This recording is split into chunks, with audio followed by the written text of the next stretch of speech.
Kadang kita suka bertanya-tanya dalam hati, mengapa orang miskin semakin miskin, sementara orang kaya semakin kaya setiap harinya. Nah, baru-baru ini aku menemukan alasan di balik perbedaan besar itu. Salah satunya, orang kaya dan orang miskin berinvestasi dengan cara yang berbeda berdasarkan pendapatan mereka. Hari ini, kamu akan menemukan bagaimana portofolio investasi orang kaya dan orang miskin sangat jauh berbeda. Dan sebelum kita mulai video ini, siapkan kopi dan cemilannya. Karena video ini akan cukup panjang. Dan pastikan kamu sudah like dan subscribe channel ini. Agar konten edukasi keuangan seperti ini bisa mendominasi di pencarian YouTube setiap orang. Terutama masyarakat di Indonesia. Nomor 11. Master kesabaran. Rasanya seru banget lihat bagaimana orang kaya bisa menjadi ahli dalam hal kesabaran dibandingkan yang miskin. Kenapa bisa begitu? Kamu tahu nggak, mereka orang-orang kaya itu sudah banting tulang bertahun-tahun buat mencapai kesuksesannya. Jadi hasil dari kesabaran mereka tuh ikut andil banget buat bikin kesuksesannya terjadi. Karena kesuksesan bukanlah mimpi yang bisa datang dalam semalam. Sabarnya orang kaya akan kelihatan ketika mereka mau jualan atau investasi. Mereka selalu menunggu momentum yang pas untuk memulai. Nah, ini akan menjadi modal ekstra yang seringnya menghasilkan pendapatan lebih besar. Di sisi lain, orang yang miskin lebih fokus ke kebutuhan sehari-hari mereka.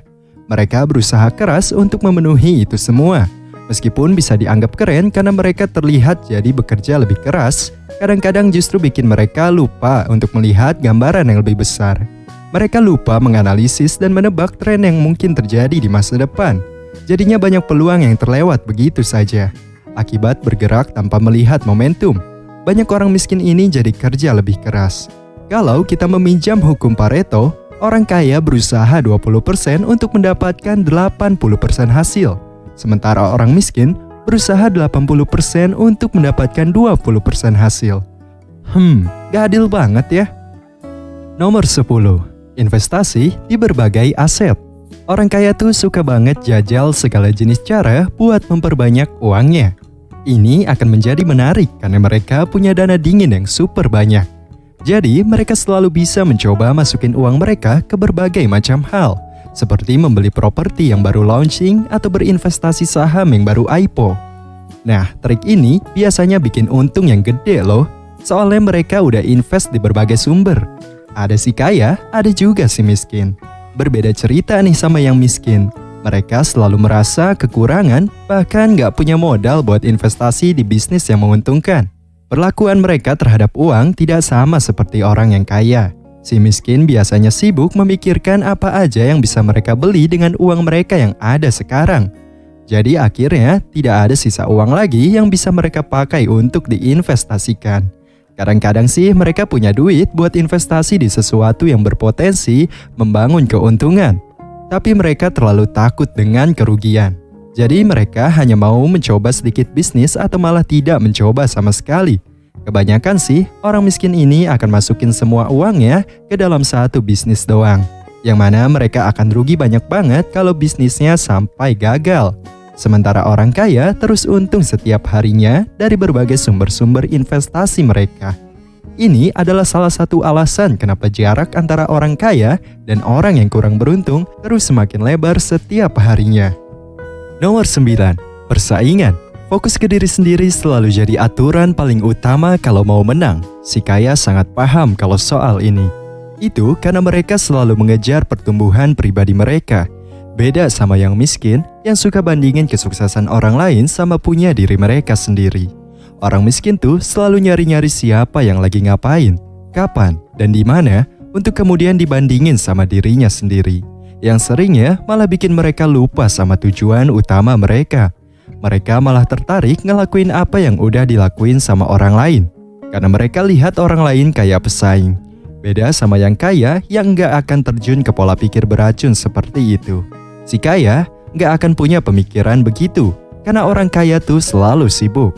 Mereka sibuk ngurusin bisnis mereka dan gak terlalu mikirin orang lain sebagai pesaing. Terkadang, memandang orang sebagai pesaing bisa bikin kita kerja lebih keras. Tapi kalau terlalu terbawa pikiran semacam itu, malah membuat kita menjauh dari tujuan kita sendiri. Dan itu pasti bukan mindset yang sehat. Kalau mau usaha kita maju dan sukses, fokus kita mesti berbeda. Keadaan hidup kita pada umumnya selalu kita adaptasi dari apa yang kita pikir paling cocok untuk diri kita. Sikap kayak gini emang kadang berguna, tapi lagi-lagi orang kaya dan miskin juga bertindak secara berbeda. Contohnya, si kaya selalu fokus pada nilai kekayaan mereka. Artinya, mereka selalu mikir gimana cara nambahin 2 atau 3 kali lipat pendapatan mereka. Ini yang bikin mereka kerja lebih giat. Dan cara pandang yang kayak gini adalah yang terbaik agar bisa bertumbuh setiap hari. Di sisi lain, si miskin lebih sering fokus pada gaji mingguan atau upah kerja mereka. Memang, membahas gaji bagi mereka yang belum kaya nggak bisa dihindari. Karena situasi mereka yang sangat khusus. Mereka dipaksa untuk mikirin gimana caranya bertahan seminggu dengan uang yang pas-pasan. Sayangnya, kalau fokusnya hanya ke gaji bulanan aja, akan sangat susah buat orang miskin keluar dari situasi mereka yang sekarang. Nomor 7. Sikap. Saat kamu berinvestasi dengan sikap yang tepat, peluang suksesmu itu tinggi banget. Untungnya, orang kaya berhasil bikin ini jadi kebiasaan. Jadi, mereka selalu berpikir positif tentang bisnis mereka bahkan sebelum mereka mulai. Orang kaya cenderung melihat kesuksesan mereka sebelum itu terjadi. Ngomong-ngomong, apa kamu juga punya sikap seperti ini? Ini akan membantu mereka lebih fokus pada apa yang mereka lakuin. Sementara si miskin, kebalikannya. Mereka sering memulai bisnis dengan sikap yang salah. Mereka suka melihat segala hal sebagai rintangan, yang akhirnya bikin pikiran mereka jadi kacau balau ditambah dengan pandangan yang pesimis. Sebenarnya, kegagalan mereka kebanyakan bukan karena bisnisnya yang gagal, tapi karena mereka menyerah terlalu cepat. Maksudku, nggak ada orang yang langsung sukses dalam bisnis. Para pelaku bisnis yang sudah sukses biasanya memulai segalanya dengan sikap yang benar dan mendedikasikan diri sepenuhnya. Nomor 6. Kas masuk. Si miskin selalu terbatas dalam hal apa yang mereka bisa investasikan. Karena modal mereka yang kecil. Enggak bisa dipungkiri, banyak orang miskin datang dengan ide bagus yang ingin banget mulai bisnis besar. Tapi karena keterbatasan finansial, mereka sering gagal untuk mewujudkan impian tersebut. Orang kaya yang punya keuntungan di sini, karena mereka nggak terbatas sama jumlah modal yang dibutuhkan.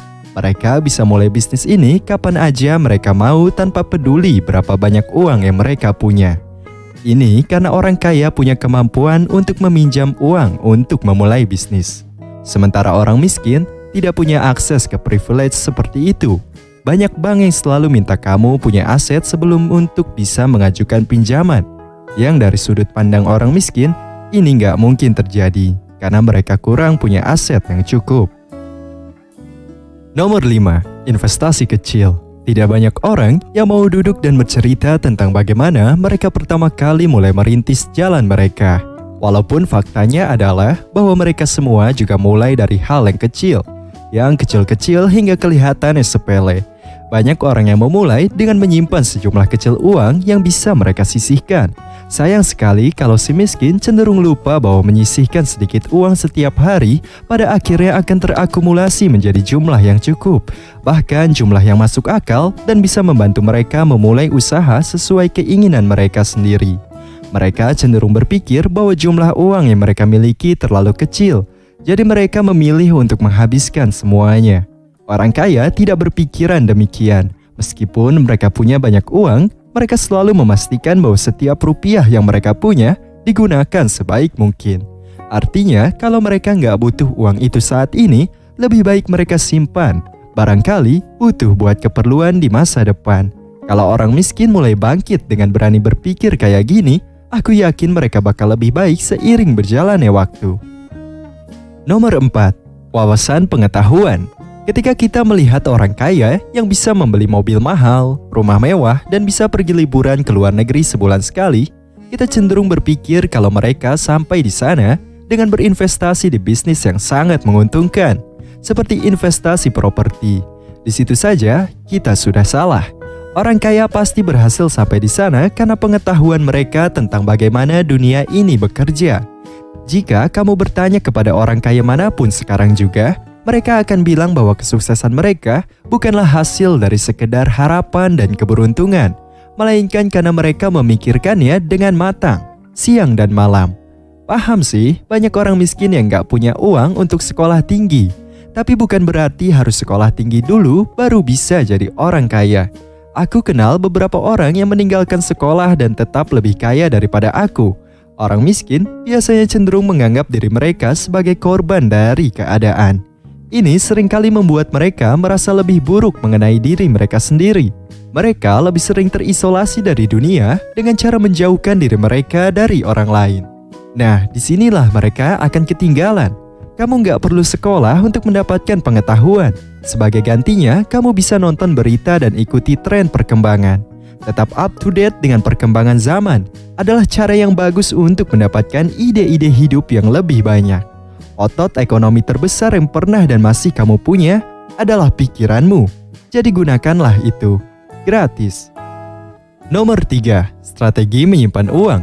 Orang kaya selalu punya rencana untuk uang mereka. Aku juga punya rencana keuangan karena aku nggak bisa bayangin betapa parahnya kalau aku gagal merencanakan uangku dan akhirnya jadi bangkrut cuma gara-gara itu.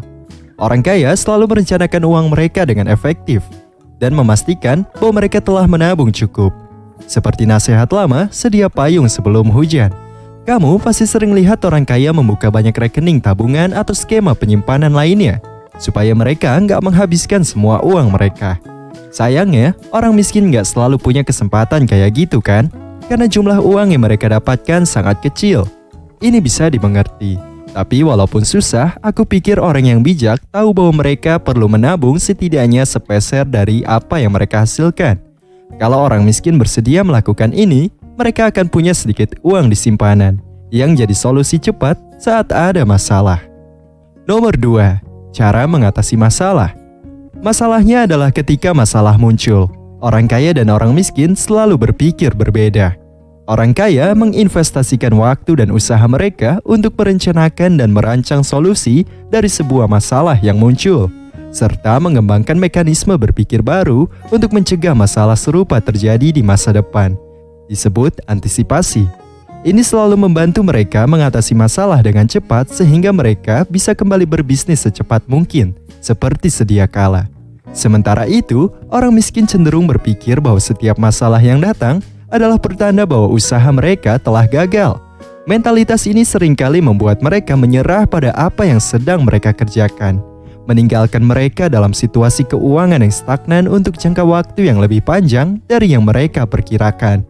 Dalam banyak kasus, beberapa dari mereka bahkan gak memiliki niat untuk mencoba lagi. Mungkin kamu akan menemukan mereka di pinggiran jalan sambil bercerita kepada teman-temannya tentang betapa hancurnya bisnis mereka.